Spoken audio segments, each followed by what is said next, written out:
Magandang araw mga kabayan. Ito po muli si Engineer Alejandro, isang OFW, ang inyong stock tambay. Muli handang magbahagi ng kwentong kalakal at kuro-kuro mula sa Philippine Stock Exchange. Kung bago ka pa lamang sa akin channel, huwag kalimutan mag-like, subscribe, share, at pindutin ang notification bell para updated ka sa bagong videos na aking i-upload. Okay guys, so let's get started. PSEI index, it opens at 6,367.87. It went as low as 6,296.2. Went as high as 6,378.7. So kanina nag-green na yan. However, it closes at lower at 6,296.2, which is negative 1.3% from the previous day close. Okay. But before we start looking at the technicals, I just want to mention that I have read something, some news written under the called Financial Weekly Notes as of January 20, 2025, which was headed by no other than Miss April Litan. Under the banking sector, bank lending grows 11.1% year-on-year, and non-performing loans eases month by month in November.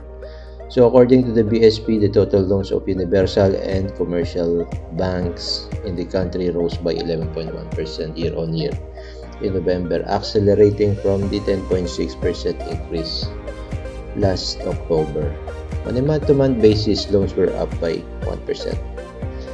During the month, loans for production activities increased by 9.8% year-on-year, against 9.1% in October. So meanwhile, loans to consumers grew by 23.3% year-on-year in November from 24% in October, with growth led by cards and auto loans. So meaning, this might become a catalyst for banking sector. We will just have to wait and see the effect maybe in the coming weeks.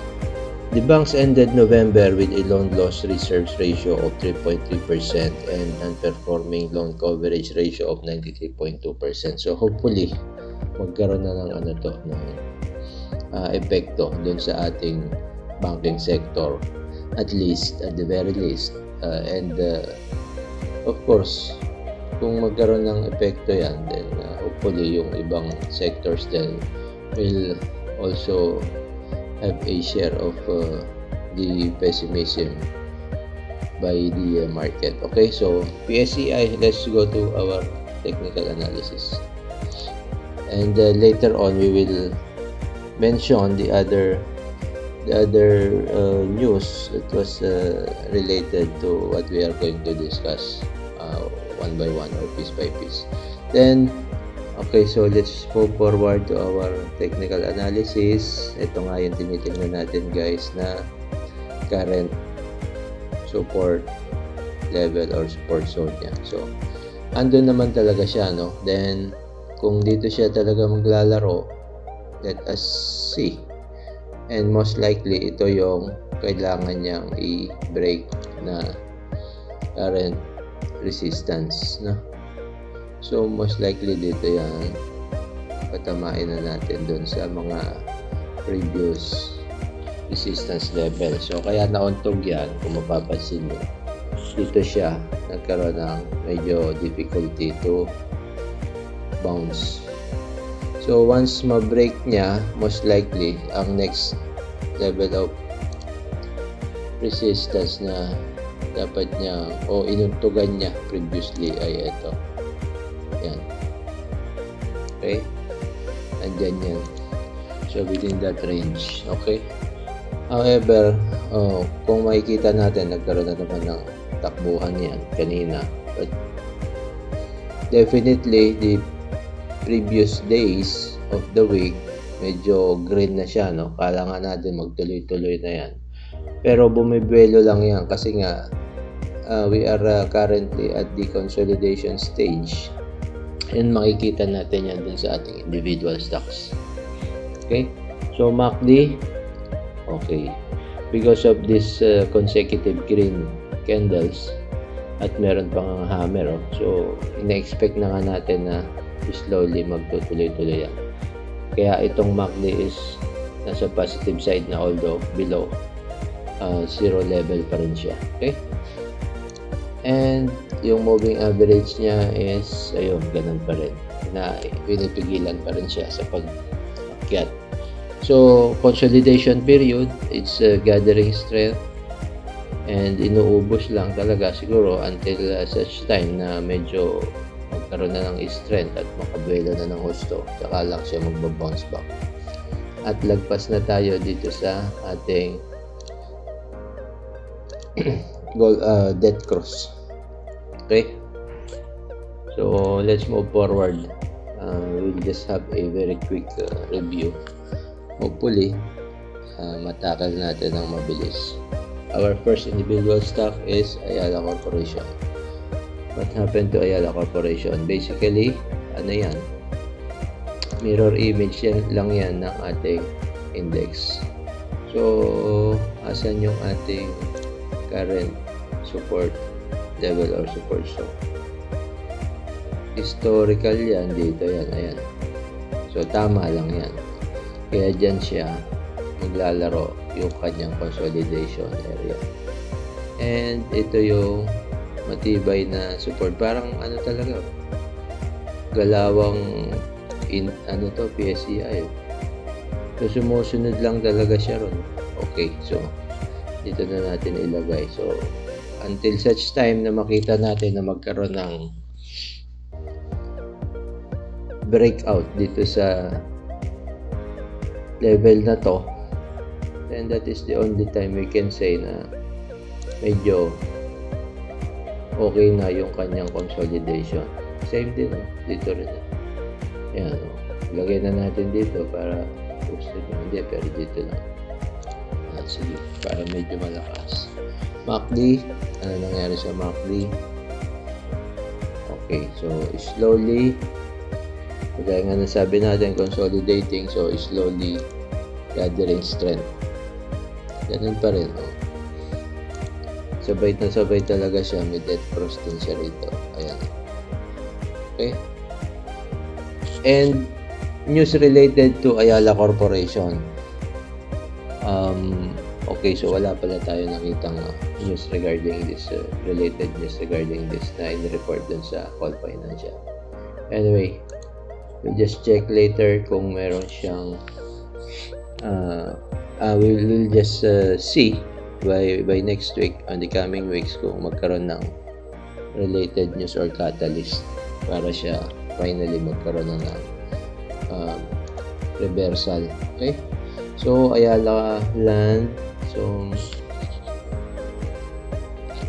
tingnan natin yung kanyang technicals, and currently wala pa rin naman tayong nakita na news about this one.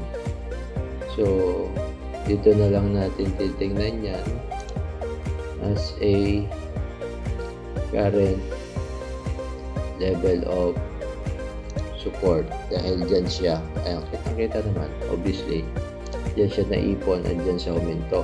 Now, yung resistance level, dito natin ilalagay yan. So until such time na mabasag niya yan, then that is the only time we can say na tapos na yung kanyang consolidation and nag-reverse na siya ulit from downtrend. Okay, pero hindi pa, no? Hindi pa. Ibig sabihin lang, tapos na yung kanyang downtrend. Might consolidate for a while, but definitely kailangan ma-break niya tong level na to para masabi mo na uptrend na ulit siya. Kasi previously dito yan, binasag niya yung ito nang simula na uptrend niya.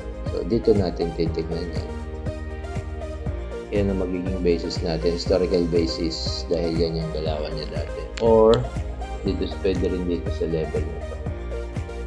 Anyway, yan muna natin ilagay.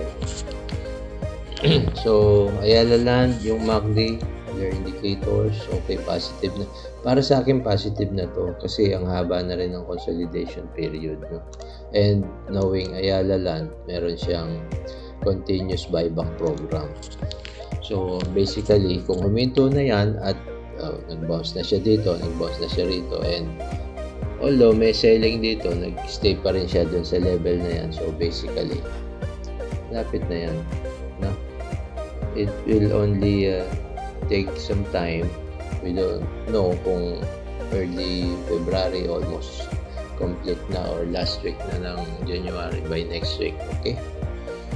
Okay, so moving averages, definitely nasa baba pa rin. Okay, nagko-cross na nga yun. Cross up. So, magsusunod-sunod na yan mag-bend kung may natagos na siya na isa or na-break na isang moving average. Okay? And another thing, as I've said, yung dead cross is lumagpas na yan. Okay? Then, let's move forward to our next stock, which is banking sector. Balita na natin yan. So, nagbe-benefit yan. However, maaring hindi pa alam ng mga investor or hindi pa sila ready na pumasok ulit. Okay, so nasa uptrend siya, but in the smaller scale, medyo titingnan natin as nagko-consolidate. No? Dito yung pinakamababa na inabot niya.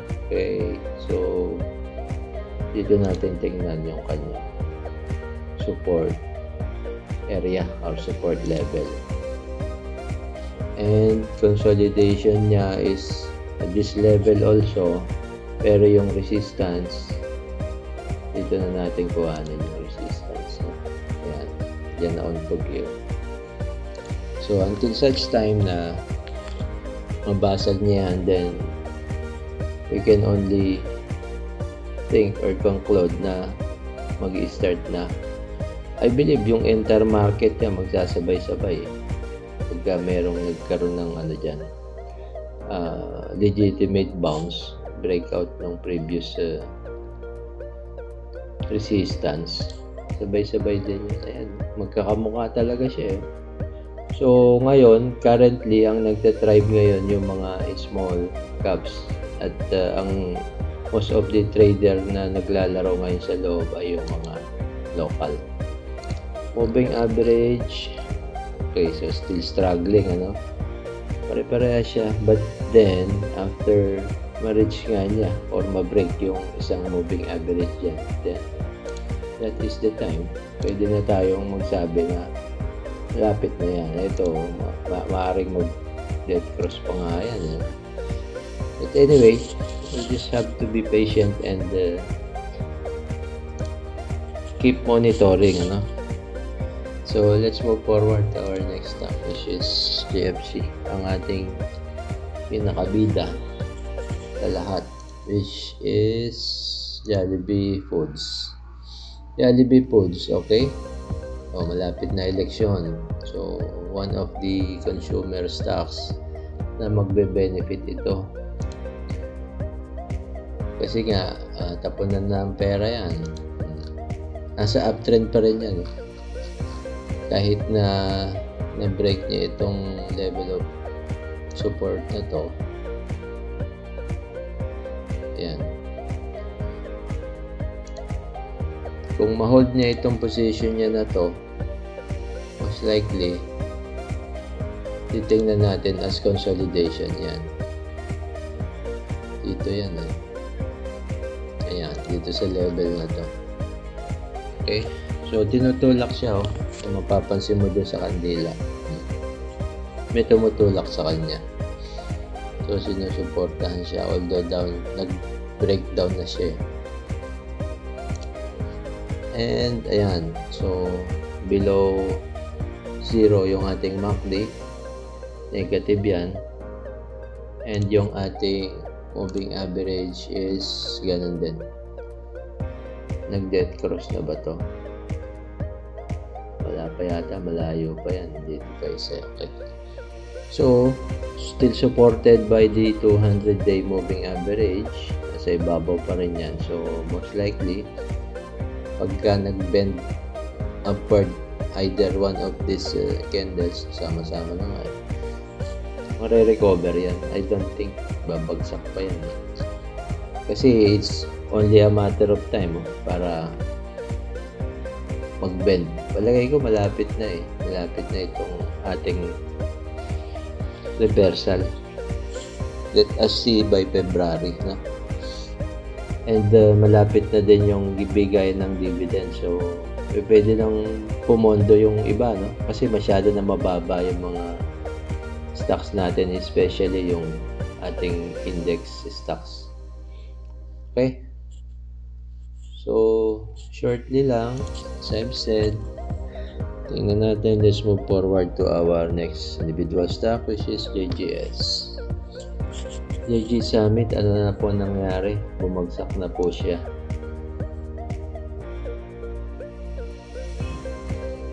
Para sa kaalaman natin, JG Summit is a main parent holding of RLC, URC, Cebu Pacific. Yan. So medyo hindi kasi maganda yung earnings nito eh, kaya nagkaganito ito eh. But anyway, based on the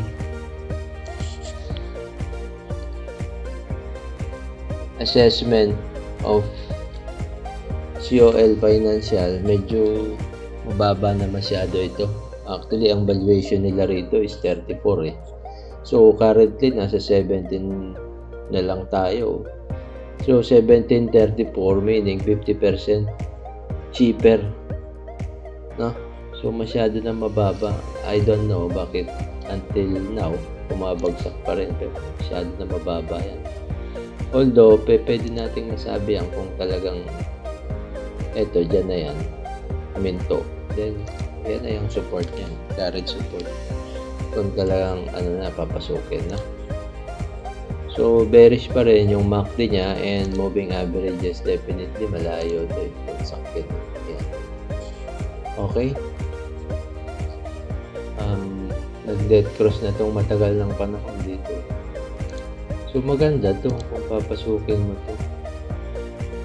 Right now, ayan, nag-dead cross yan.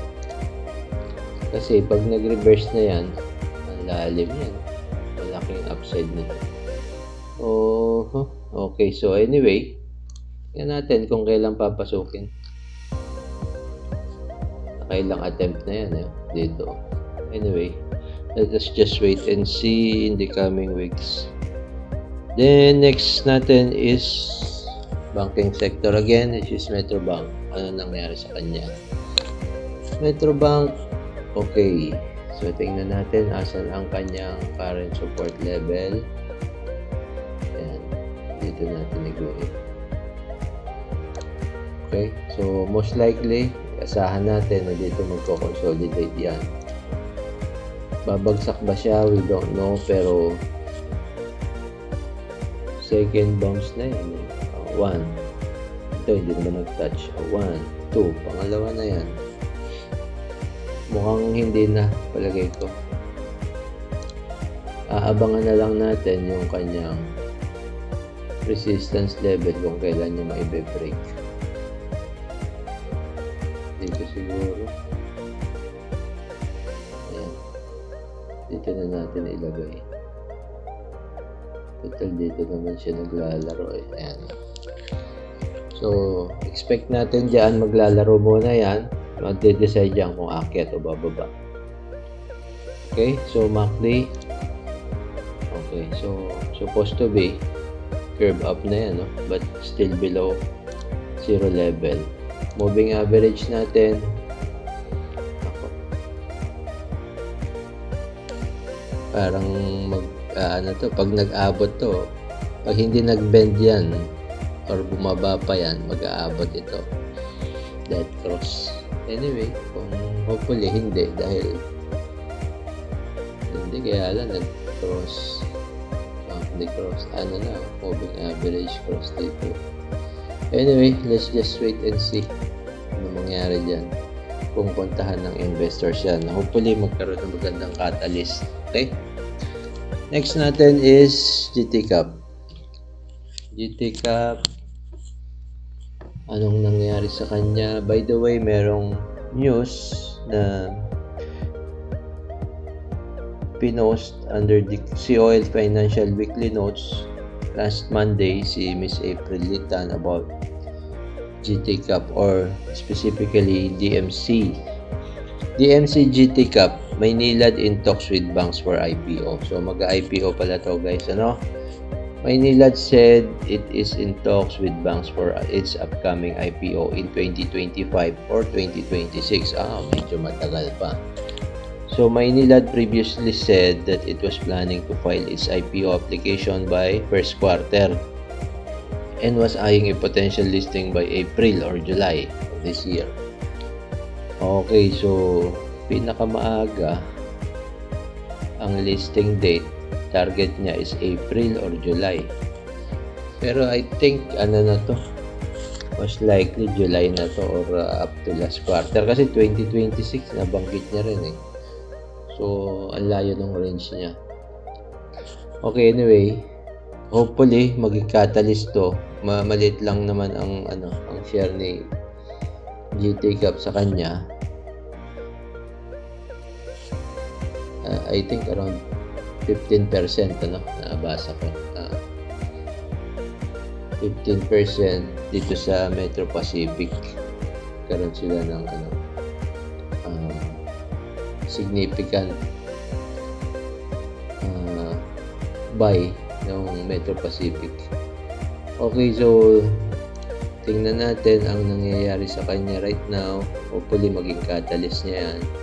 So okay, so historically pala yan, merong bounce dito. So ilagay natin yan dito. Yan.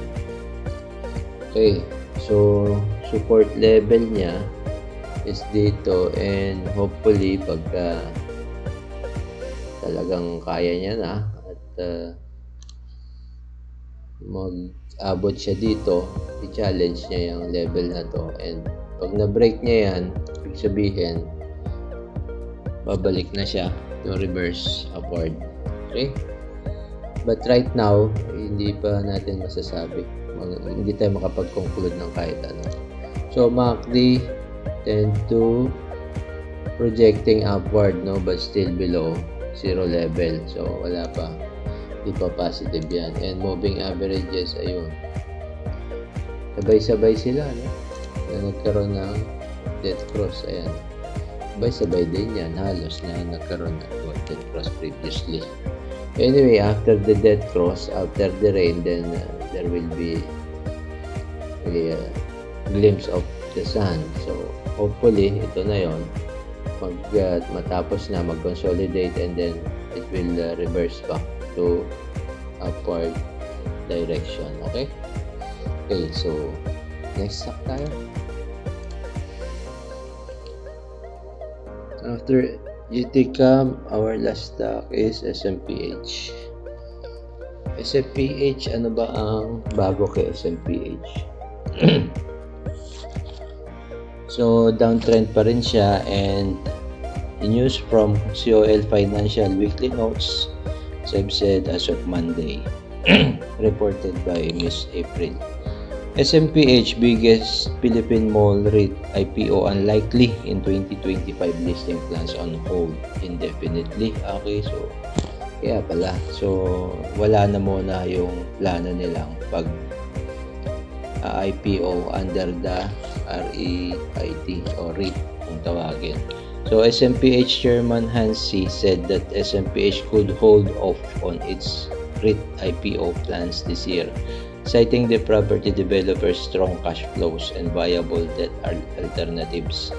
Mr. C also expressed that the IPO may never materialize unless a compelling reason emerges, further noting that an offering could reduce SMPH portfolio by transferring recurring income generating properties and listing this under a separate entity. Okay, so stick siya, wala siya, ayaw niya mag-IPO ng REIT, and naniniwala siya na malakas pa rin yung kanyang SMPH position, so hindi niya kailangan ng REITs at maganda yung earnings daw nito.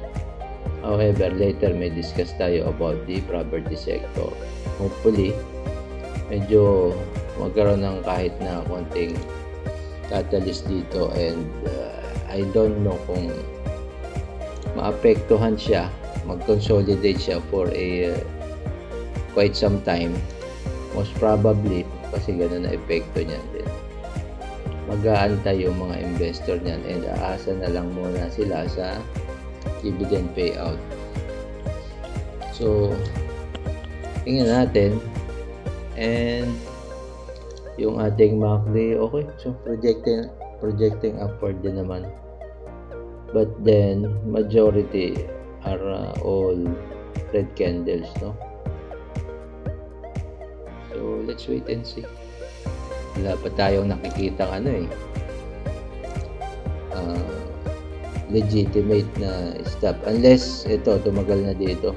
Tingnan, bigyan natin ng mga less than a month more. Kung mag-stay siya dyan, then sigurado na, medyo umaakit na pala sana siya. Nag-dead cross na yan, tapos na yan. So, ang next nyan is reversal na. Okay? Okay, so that is the last stocks we are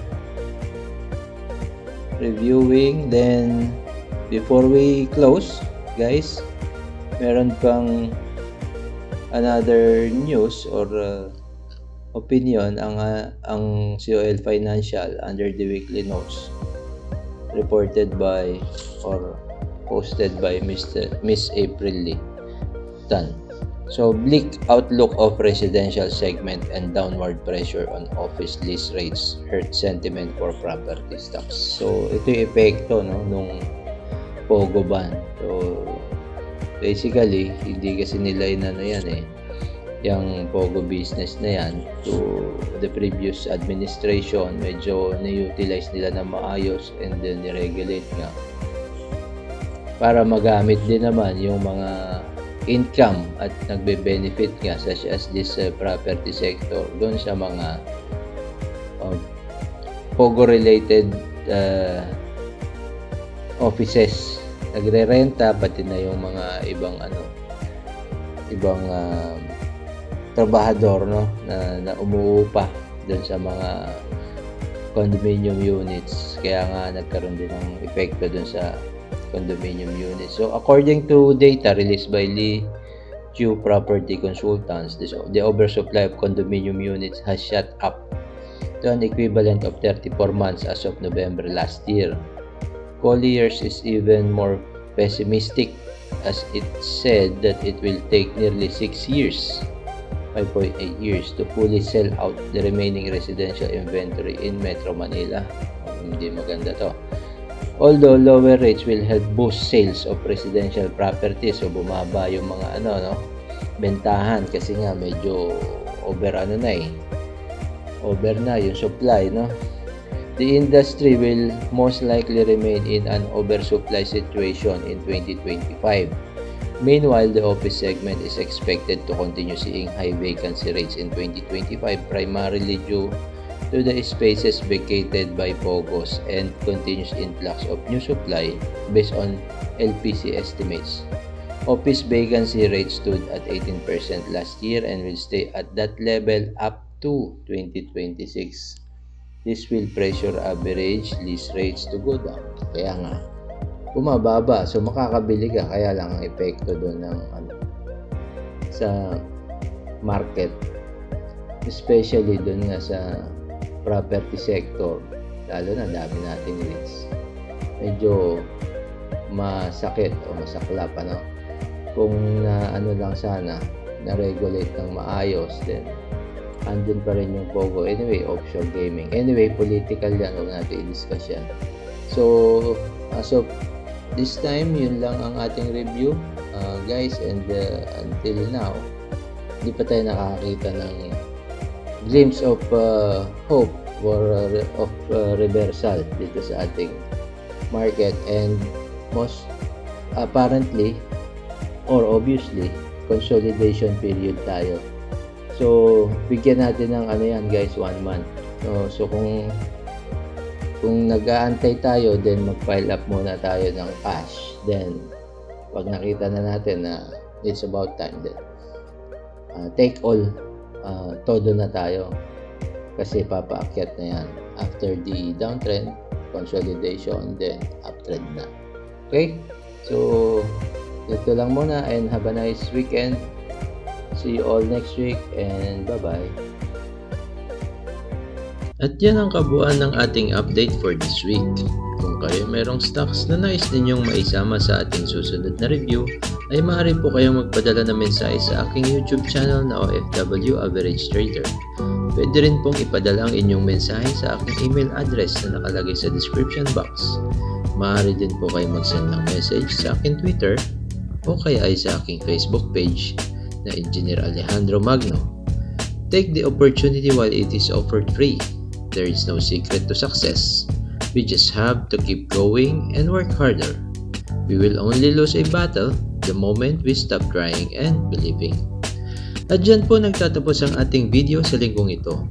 Huwag kalimutan mag-subscribe, paki-like na din po at i-share na rin ang aking channel sa inyong mga kaibigan, kapamilya o sa iba pa nating kababayan na naghahanap ng passive income. Hanggang dito na lang po at magandang araw sa inyong lahat. Hanggang sa muli mga kabayan. Ciao!